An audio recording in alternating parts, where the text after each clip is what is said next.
Using GAT Flow, you can add users to an OU depending on the department they belong to.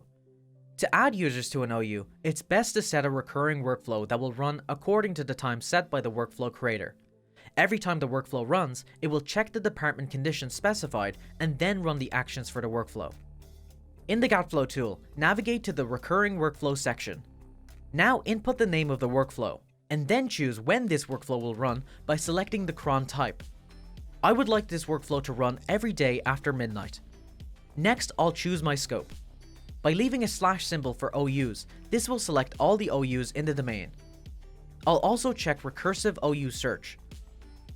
Make sure to also check active so the workflow is enabled, as well as pre-approved. This way we avoid needing the security officer's approval after every time the report runs. A security officer has to only approve the initial request. Also enable conditional flow. This will enable the conditional functionality in the Actions menu. Clicking Next will take you to the Choose Actions sub-tab. Here you can add a department condition. For example, if the department equals sales, we can add an action for the yes condition. We will then add the action Change Organization Unit to the Sales OU. We can then repeat these steps until all the departments and relevant OUs are captured in the workflow. Remember to end the line graph for each node and then send the approval request.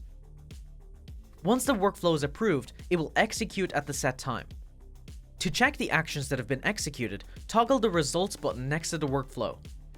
The tool will navigate you to the workflow results in the workflow module. Select the eye icon next to the workflow to see in detail exactly which actions and users have been affected. That covers this GAT Flow how-to. Thanks for watching. If you enjoyed this GAT Labs video, please like and subscribe and ring the bell for regular updates.